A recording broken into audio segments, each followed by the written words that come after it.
오늘 우리에게 주신 하나님의 말씀은 구약성경 출애굽기 2장 1절에서 10절까지 말씀입니다.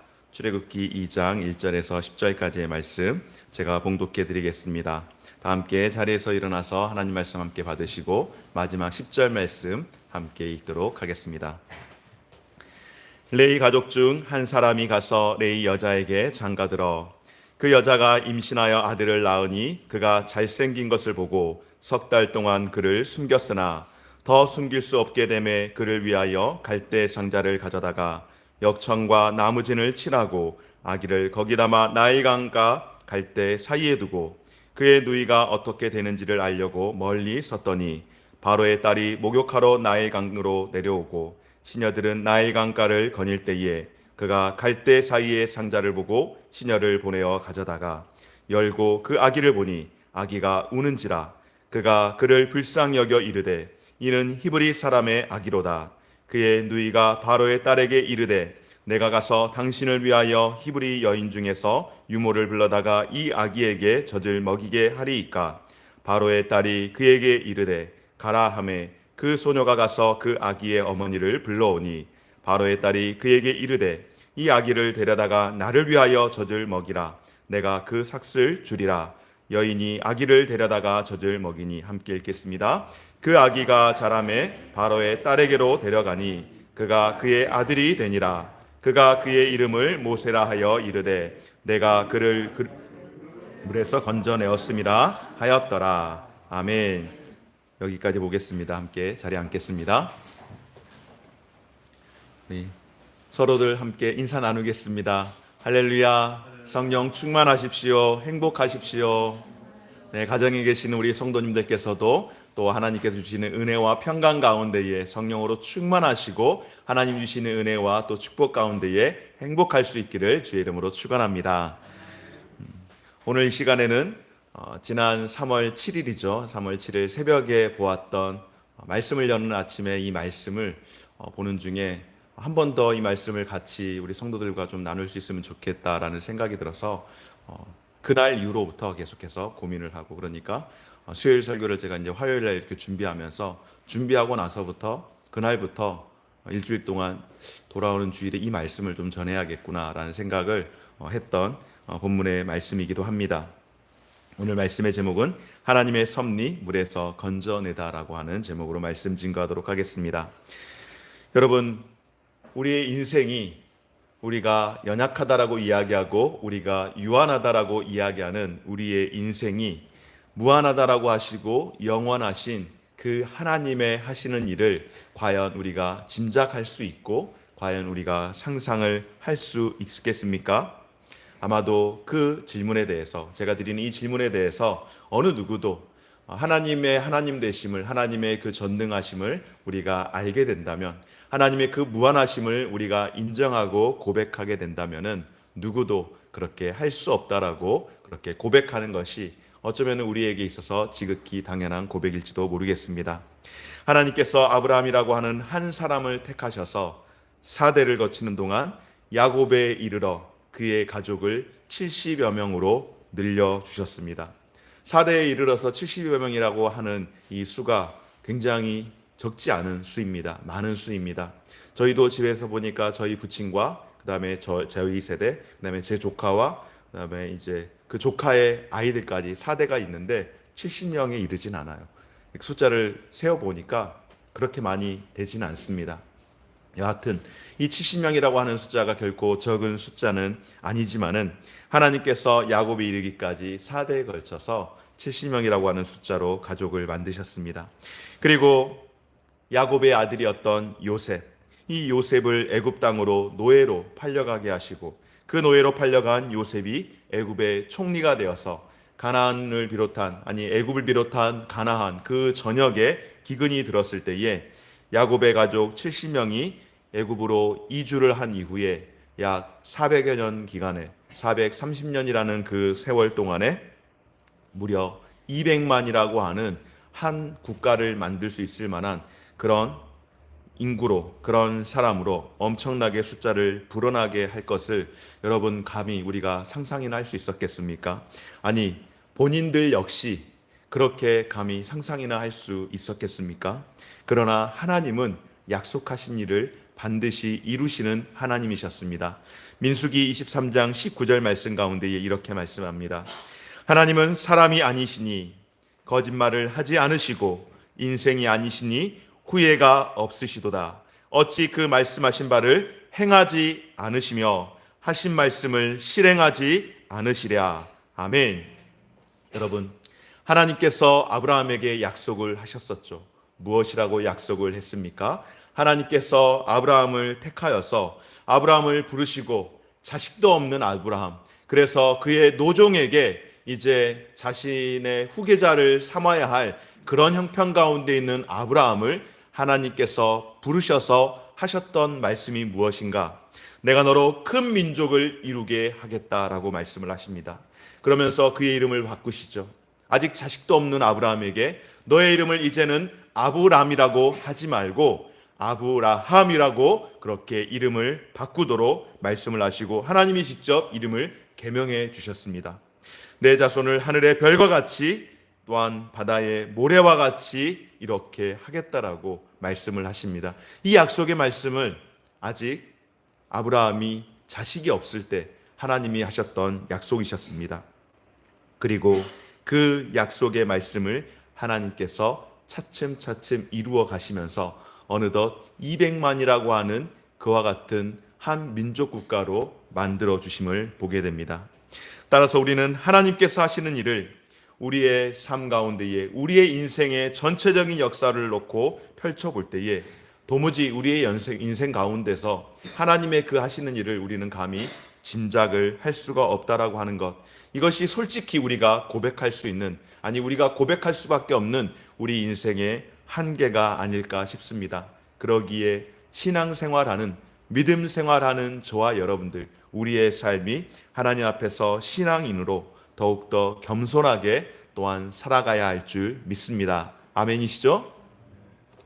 오늘 이 시간 하나님께서 어떻게 이와 같이 위대하고 놀라운 일들을 주관해 나가시는지 오늘 함께 보았던 출애굽기 2장 1절에서 10절 말씀을 통하여 하나님께서 계획하시고 이끌어 가시는 그 구원사와 또한 그 방법이 무엇인지를 함께 살펴보기를 원합니다. 사랑하는 여러분, 하나님은 사람을 통하여서 일을 하시는 분인 줄 믿습니다. 하나님께서는 일을 하실 때에 사람을 택하시고 그리고 그 택한 사람을 통하여서 하나님의 사역을 이루어 가시는 겁니다. 그러므로 하나님께서 사람을 택한다라고 하는 것은 굉장히 중요한 일입니다. 그리고 또한 택함 받은 사람이 어떻게 준비가 되어지고 어떻게 그 일을 맡게 되는지를 우리가 한눈에 다 볼 수 없고 우리가 우리의 지각으로 우리의 생각으로 다 한 번에 알 수 없지만은 분명한 사실은 하나님은 사람을 택하여서 그 택하신 사람을 통하여 차츰차츰 하나님의 나라를 이루어 가시는 줄 믿습니다. 오늘 우리가 본 말씀 출애굽기 2장은 악한 의도를 가지고 애굽에서 자라는 히브리 민족들의 모든 아기들, 특별히 남자 아기들을 죽이라고 하는 바로의 그 명령 가운데에 불순종한 사람이 있었습니다. 그런데 놀라운 것은, 아이러니한 것은 무엇인가 하면은 바로의 그 지엄한 명령을 누구도 그 거스릴 수 없는 그 위험한, 그 무서운 명령을 바로의 궁에서 가장 가까이에 있는 바로 그의 딸이 아버지의 명령을 거역하는 것을 보게 됩니다.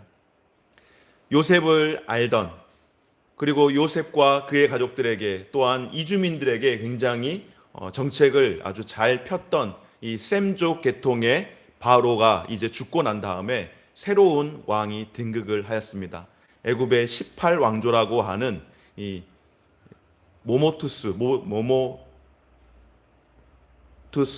1세라고 하는 이 왕, 그러니까는 애굽의 이집트의 본토 사람이라고 이야기할 수 있죠. 이 이집트의 본토 사람이 이제 등극을 하면서 이전에 셈족 계통의 이 왕가를 이뤄가던, 그리고 그렇게 이주민들에게 굉장히 정착을 하며 있어서 중용 정책을 폈던 그 모든 정책들을 다 파괴해버리고 이제는 본토 애굽인들을 중심으로 하게 되기에 이런 많은 노예들을, 히브리 민족뿐만 아니라 다른 이주민들도 역시 아마 그와 같은 많은 핍박과 박해들이 있었을 터인데, 이 18왕조가 되는 이 왕의 딸, 이 애굽의 바로의 딸인 하셉투스라고 하는 이 공주가 지금 사실상 아버지의 그 말에 거역을 하는 것을 보게 됩니다.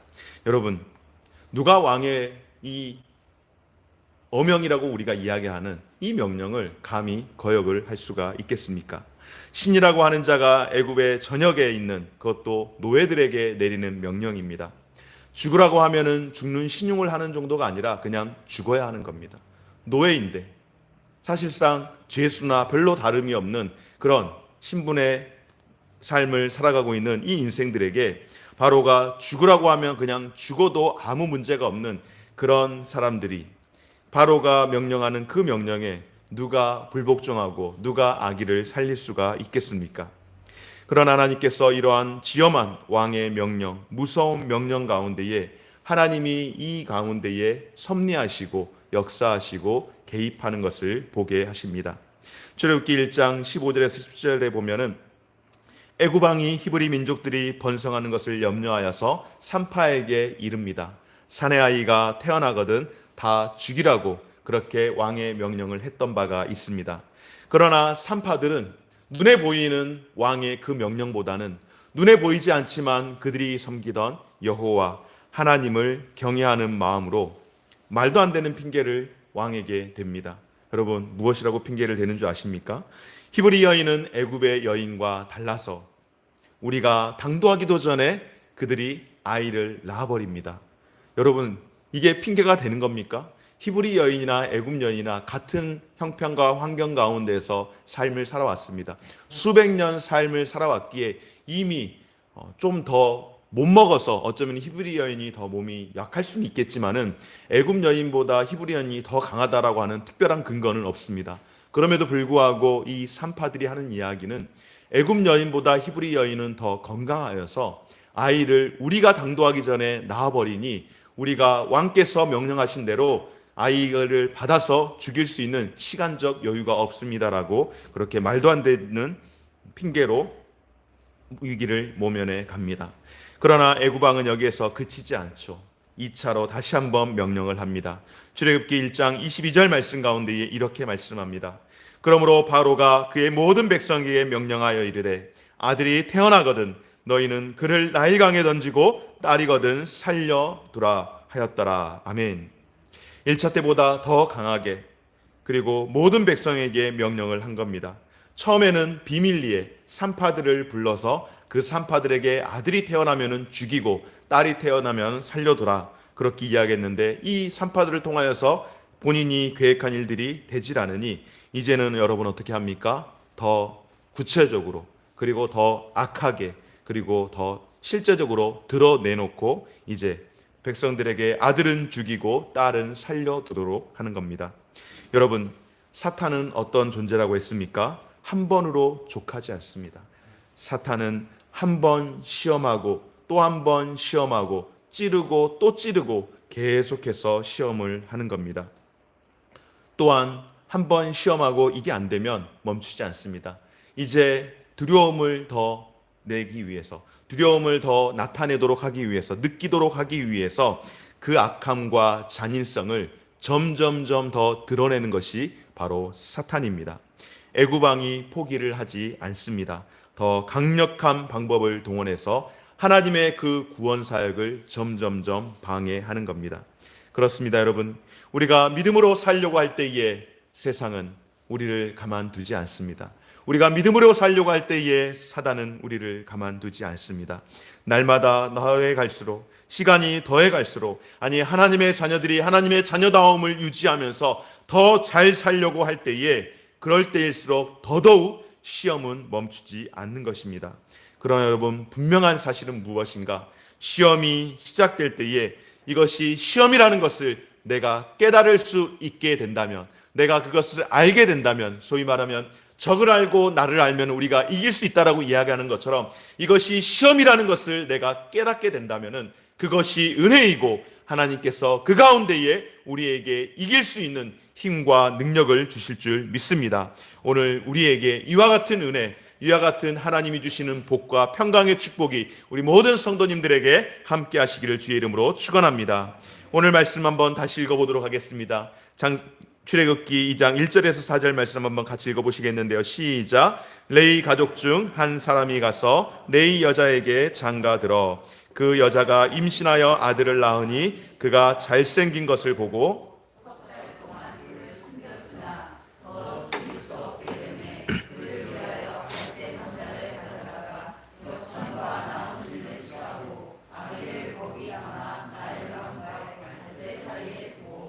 그의 누이가 어떻게 되는지를 알려고 멀리 섰더니. 아멘. 여기에서는 이름이 나오지 않습니다. 어떤 이름이 나오지 않는가 하면은 모세의 부모의 이름이 나오지 않습니다. 나중에 출애굽기 4장에서 모세의 부모의 이름이 나오긴 하지만은 여기에서는 레위의 한 남자와 레위의 한 여자가 만나서 결혼을 했습니다. 그리고 아들을 낳았습니다. 평범한 남자와 평범한 여자가 결혼을 해서 아이를 낳은 겁니다. 특별한 일이 없습니다. 여러분, 이 두 사람이 가정을 이루고서 아이를 낳으며 무슨 생각을 했을까요? 행복하게 살고자 하는 그 정도의 생각하지 않았을까요? 여러분들 결혼하셨을 때에 우리 남편 되시는 분과 아내 되시는 분들 서로 만나서 결혼했을 때에 여러분 어떤 생각을 하시면서 결혼하셨습니까? 아마 가장 큰 거는 둘이서 너무너무 사랑하니까 이 사랑하는 이 행복함을 계속해서 나누고 싶어서 결혼하지 않았습니까? 자신들이 결혼을 하고 가정을 이루어서 우리 민족을 구원해야겠다라고 하는 그런 생각했을까요? 아니요. 결혼하면서 내가 나라를 일으켜 세워야겠다라고 하는 그런 위대한 생각들을 했을까요? 아니요. 그냥 평범한 삶을 추구했을 겁니다. 그냥 평범한 가정을 이루어서 살아가는 겁니다. 대단한 존재가 아닙니다. 그저 하는 일이라고 한다면 이들의 신분이 노예의 신분으로 전락되어 있기에 하루에 세 끼 밥 잘 먹고 살아갈 수 있으면 그것으로 만족하지 않았겠습니까? 요즘 같으면 결혼해서 가정을 이루고 자녀 낳고 그리고 영끌이를 해서라도 내 집 장만 하나 해가지고 그냥 평범하게 가정 이루면서 살고 싶은 소박한 꿈 가지고 오손도손 살고 싶은 그런 서민의 꿈 정도 가지고 있지 않았겠습니까? 지극히 평범하고 일상적인 서민의 삶을 살아가는 겁니다.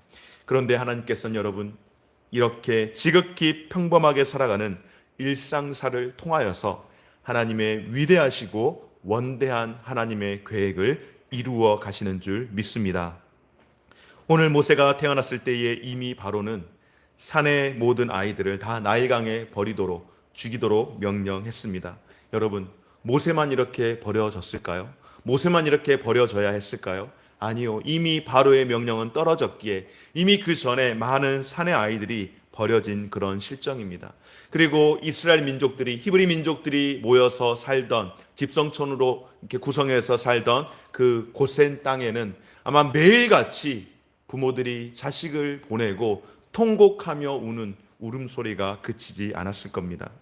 그러나 이 레위 부부는 차마 그가 그 가정 가운데 태어난 이 아기를 버릴 수가 없었습니다.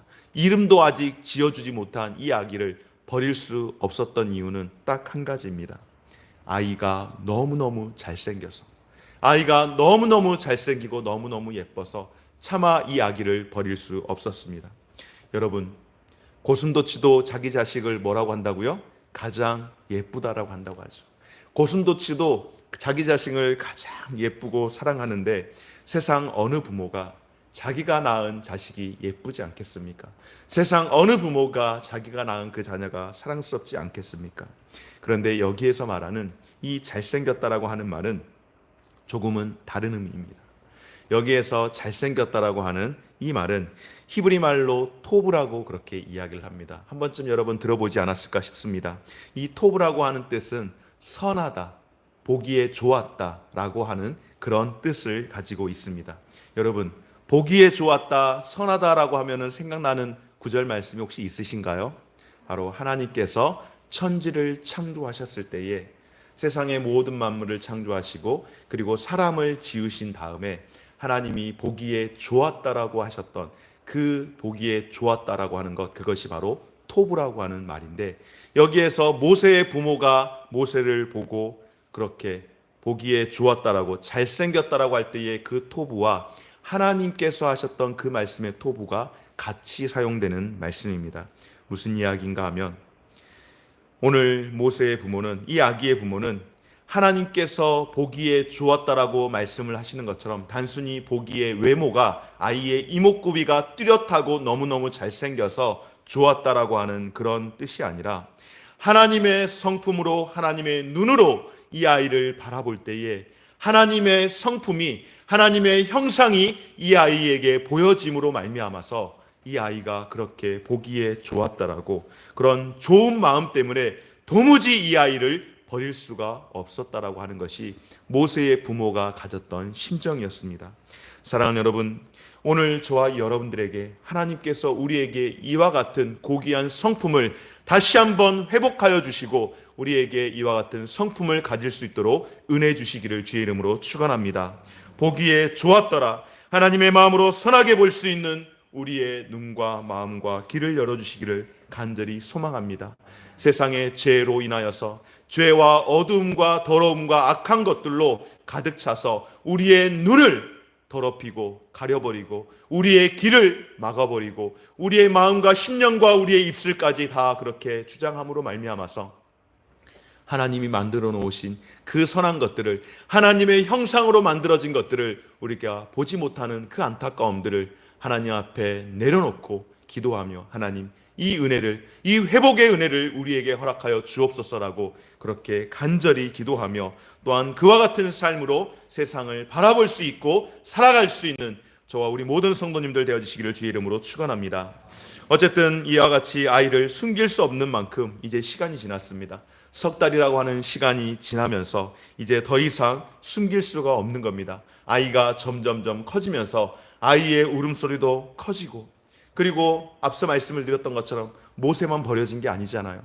다른 주변의 많은 가정들에서도 아이들을 버렸을 터인데, 이곳에서 아이의 울음소리가 들릴 때에 남자아이의 울음소리인지 여자아이의 울음소리인지 그 정도 구분 못하겠습니까? 이제 아이가 울면은 더 이상 숨길 수가 없게 된 겁니다. 그래서 결국은 그의 어머니가 이 아이를 이제 버리기로 작정을 하는 겁니다. 그러나 어머니는 아이를 그냥 버릴 수 없어 어떻게 합니까, 여러분?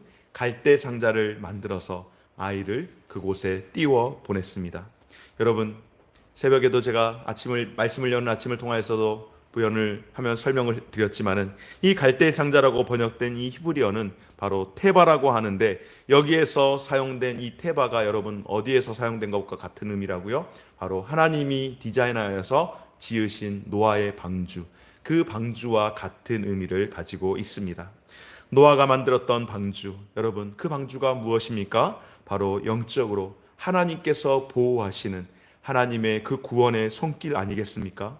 하나님께서 세상을 다 심판하고자 하실 때에 노아에게 직접 방주를 만들도록 하시고, 그 방주에 노아의 8 식구와 그리고 하나님이 지정한 암수 구분하여서 짝을 이룬 그런 생명체들, 동물들을 모두 다 그곳에 다 태우고, 홍수 심판 가운데서 유일하게 방주에 타고 있던 노아의 가족과 그리고 그 가축들을 홍수 심판 가운데서 살아남게 하셨습니다.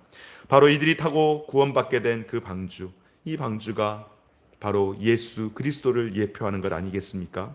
예수 그리스도의 모형이 되는 이 방주 안에 있는 사람들만 구원을 받게 되었는데, 그 방주가 오늘 모세가 타고 있던 방주, 홀로 타고 혼자만 살 수 있었던 그 방주, 갈대 상자와 같은 의미입니다. 여러분, 갈대 상자와 방주에는 특징이 있었습니다. 같은 특징이 있었어요. 어떤 특징이 있었는가 하면은, 여기에는 방향을 조종하는 키가 없습니다. 갈대 상자는 너무나도 작아서 당연히 키나 이런 것들을 설치할 수가 없었겠죠. 그러나 방주는 이야기가 다르지 않겠습니까? 방주는 어마어마하게 큽니다. 그냥 어마어마하게 크다라고 생각하시면 되는 거예요. 우리 교회가 있는 이 건물보다 더 크다라고 보시면 되니까요. 이렇게 큰 방주에 그 방향을 조절할 수 있는 키가 없다라고 하는 것은 그건 굉장히 특별한 이야기입니다. 그냥 물에 떠 있기만 하는 겁니다. 그저 물의 흐름에 몸을 맡길 뿐입니다. 누군가 물의 흐름을 조정하지 않는다면 어떻게 갈 수 있는 방법이 없습니다. 다시 말해서 누군가 물의 흐름을 조정해 주어야만 그 조종하는 그 흐름에 따라 갈 수밖에 없는 것이 방주라고 하는 겁니다. 수동적이고 동력도 없고 이와 같은 방주, 바로 갈대상자와 이 방주가 같은 특징을 가지고 있는데 이 갈대상자가 바로 이 방주와 같다라고 오늘 말씀은 우리에게 증거하고 있습니다. 이 안에 있는 이 인간의 무력함을 여실하게 드러내는 곳, 바로 방주와 갈대상자입니다. 그러기에 무력하기에 아무것도 할 수 없기에 여러분 더더욱 누가 필요합니까? 하나님의 절대적인 보호하심과 하나님의 절대적인 그 구원이 아니고서는 살아갈 수 있는 방법이 단 1도 없는 것입니다. 사람의 힘으로는 그 무엇도 할 수 없지만은 여러분 이 죽음의 그림자를 벗어날 수 있는 방법은 무엇인가? 바로 그 방주 안에 들어 있음으로 하여서 그 갈대 상자 안에 들어 있음으로 하여서 그래서 그 가운데에 들어 있을 때에 그 가운데에 그렇게 머물러 있을 때에 하나님께서 구원의 손길을 통하여서 그 위험한 풍랑 가운데서 방주를 지켜주셨던 것처럼 아기 모세가 담겨 있었던 그 갈대 상자를 지켜주시고 보호해 주신 줄 믿습니다. 여러분들 애굽 왕자, 이집트 왕자 혹시 애니메이션 영화 보셨는지 모르겠어요. 이 말씀을 보다가 문득 그게 생각나는데 그 장면이 생각이 났습니다. 갈대 상자가 이렇게 나일강을 이렇게 둥둥둥 뛰어가는데 편안하게 가지 않는 거예요. 편안하게 가지 않고 파도도 치고 물결도 치고, 물론 이제 애니메이션이니까 그렇게 했겠죠. 근데 거기에 뭐가 탁 나오는가 하면은 악어가 나와가지고 이 갈대 상자를 콕 하고 물려고 하는데 악어가 그거를 물었을까요? 못 물었을까요? 못 물었어요. 악어가 이렇게 입을 벌려서 물려고 하는데 갈대 상자가 통 하고 튀어서 이렇게 가는 거예요. 그게 문득 생각나는 거예요. 그리고 나서 그 갈대 상자가 통 하고 튀어서 가는데 누구를 보여주는가 하면 아기를 딱 비춰줘요. 아기는 아무런 반응이 없어요. 그저 해맑게 아이가 방긋하고 웃는 모습이 문득 생각이 났습니다. 여러분, 세상 가운데서 우리가 그렇게 마치 나일강에서 수많은 위협의 요소들이 찾아올지라도 하나님의 보호하심의 그 갈대 상자는 그곳 안에 있는 사람들에게 평안을 허락하시는 줄 믿습니다. 여러분, 재밌는 것은 무엇인가 하면 그의 누이 미리암의 행동이 더 기가 막힙니다. 그의 누이가 아기를 담은 갈대 상자가 어떻게 되는지를 보려고 갈대 사이를 따라가는데 여러분, 거기에 누가 있습니까? 공교롭게도 바로의 딸이 나일강에 목욕을 하러 그곳에 나왔습니다. 여러분, 바로의 궁에서 살고 있었던 공주가 목욕할 곳이 없어서 그곳까지 굳이 나왔을까요? 여러분, 인도에 굉장히 유명한 강이 있죠. 겐지스강. 이 풍요의 그다음에 생명의 어떤 보고라고 이야기하면서 인도의 수많은 사람들이 그곳에서 이렇게 물을 담그고 목욕을 합니다. 어떤 자기네 종교적인 의식이 있는 거죠. 그런데 인도의 이 최상위의 이 계급들, 거기 계급 사회니까요. 브라만 계급을 비롯한 이런 사람들은 절대 거기 나와서 목욕하지 않습니다. 왕궁에서 제일 좋은 환경에서 충분히 씻고 그렇게 지낼 수 있습니다. 애굽 왕은 그러지 않았을까요? 애굽 왕도 일상의 삶은 아마 그렇게 살았을 겁니다. 그런데 오늘 무슨 일인지 공교롭게도 이 여인이, 이 공주가 이곳에 나와서 목욕을 합니다. 그리고 공주가 목욕을 하다 모세를 발견하게 된 것입니다. 그런데 모세를 보니 여러분 어떤 마음이 들었어요? 그의 마음 가운데 깊은 모성애가 찾아왔습니다. 역사에 의하면은 이 공주는 딸이 하나 있었는데 그 딸을 어린 나이에 잃었다라고 하는 그런 기록이 있습니다. 그래서 아마도 딸을 잃고 나서 다시 한번 그 생명의 젖줄이라고 하는 그 나일강가에 와서 목욕을 하면서 자신에게 아이가 있기를 그런 바라는 소망이 있지 않았을까 추측해보는 겁니다. 그리고 그렇게 모세를 보았을 때 그의 마음 가운데에 깊은 모성애가 작동을 하는 겁니다. 또한 이를 지켜보던 누이 미리암이 기다렸다는 듯이 공주에게 다가와 유모가 필요하지 않습니까? 라고 물을 때에 공주로 하여금 유모를 들여서 모세를 기를 수 있도록 그렇게 하게 됩니다. 여러분 한번 생각을 해보십시오. 그냥 말씀을 읽을 때에 그 말씀에 그 전개되는 이야기들을 한번 생각을 해보십시오. 너무나도 드라마틱하지 않습니까? 아니, 드라마를 이렇게 각색을 하려고 해도 이렇게까지 자세하고 디테일하게 그렇게 각색을 하기가 쉽지는 않을 겁니다. 이런 인간의 변수, 여러분 누가 조정을 했겠습니까? 이것을 누가 조종을 하고 기획을 한다고 해서 이렇게 완벽하게 만들어질 수 있을까요? 하필 갈대 상자를 버린 그 시간에 공주가 바로의 궁에서 나와서 그곳에서 목욕을 할 이유는 무엇이며, 또 그의 눈에 아이를 볼 때에 그 여인의 마음 가운데, 공주의 여인의 마음 가운데에 이 아기를 보며 불쌍히 여기는 그런 마음이 들어서 아기를 내가 키워야겠다라고 하는 그런 생각이 들 만한 이유는 무엇이었겠습니까? 더욱이 미리암이 마치 무대 뒤에서 연극을 할 때에 무대 뒤에서 기다렸다가 짠 하고 나타나듯이 그렇게 나와 유모가 필요하지 않느냐라고 이야기할 때에 그의 어머니를 유모로 불러서 세상에 자기 자식을 키우면서 돈을 받고 삭슬 받고 자기 자식을 키운 부모는 아마 세상에서 유래를 찾아본다면 모세의 어머니가 제일 먼저 아닐까 싶습니다. 공주의 입장에서, 그리고 애굽인의 입장에서, 아버지 바로가 했던 그 이야기의 입장에서 한 번만 더 생각을 해본다면, 아이가 아무리 잘생겼든 여러분 이 아이는 애굽에 위협을 가하는 그런 요소에 불과합니다. 공주가 이미 자신의 아버지 왕이 내렸던, 애굽 땅 전역에 내렸던 그 조서를 알지 못했을까요? 누구보다도 왕궁에 있으면서 왕궁에서 돌아가는 이야기들과 그리고 세상을 향하여서 왕이 어찌 통치를 하는지에 대해서는 누구보다도 공주가 더 잘 알고 있지 않았겠습니까? 다 죽이라고 했던 그 명령, 그것을 다 알았음에도 불구하고 이런 일이 일어났을 때에 여러분, 이와 같은 기적들을 감히 누가 계획해서 할 수 있겠습니까? 어떤 사람이 이것을 계획하고 어떤 사람들이 이것을 진행해 나갈 수 있겠느냐 하는 것입니다. 누구도 이것을 기획을 해서 순차적으로 이 일들이 돌아가게끔 한다라고 하는 것은 도저히 할 수 없고 진행할 수 없는 일입니다.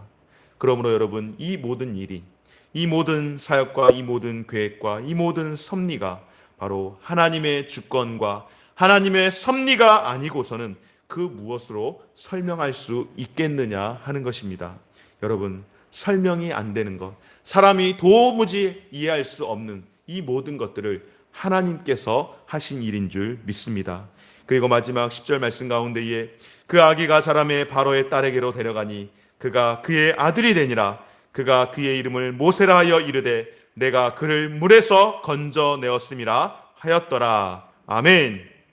여러분, 모세가 그 이름의 뜻을 물에서 건져내었다라고 하는 뜻에서 어머니 그 공주가 모세라고 이름을 지어줬습니다.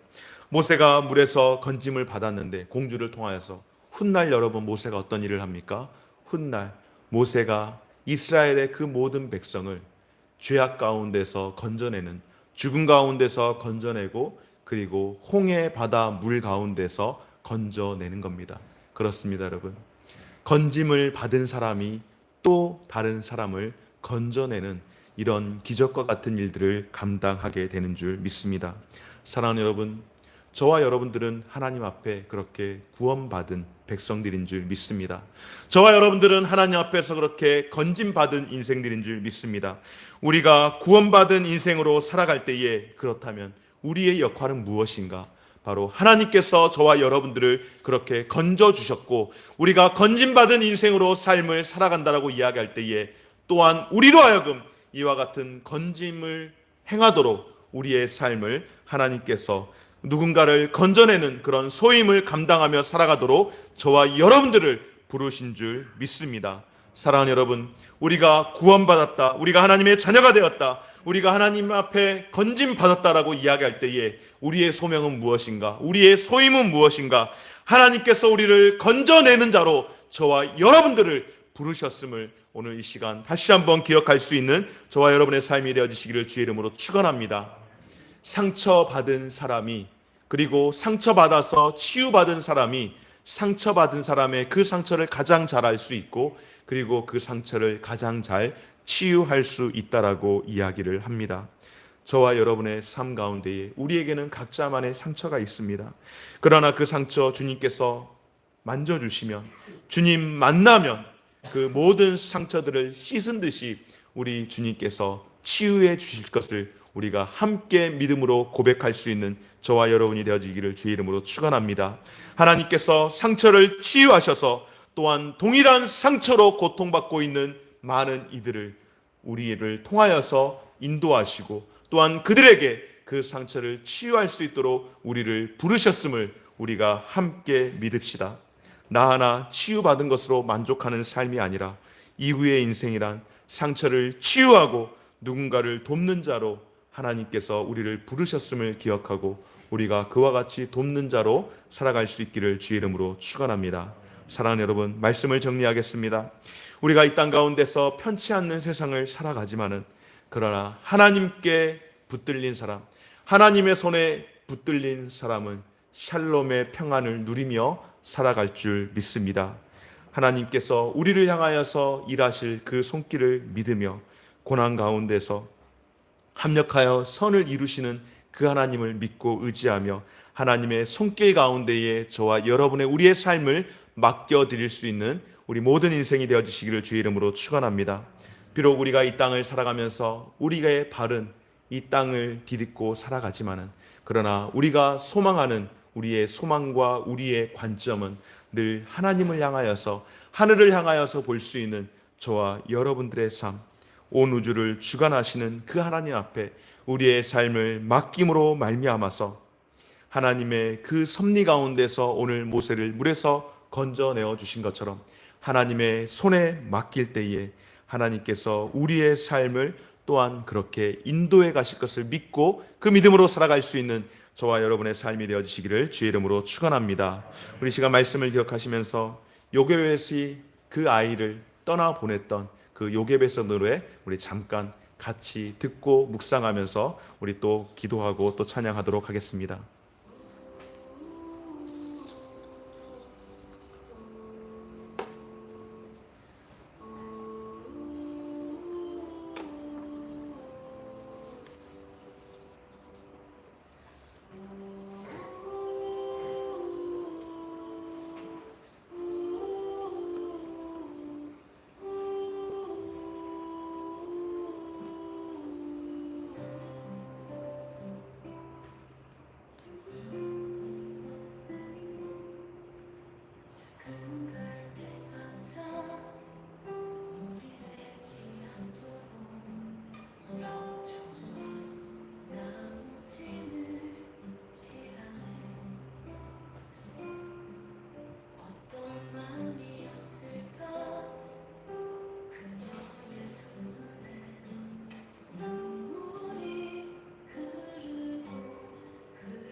아멘.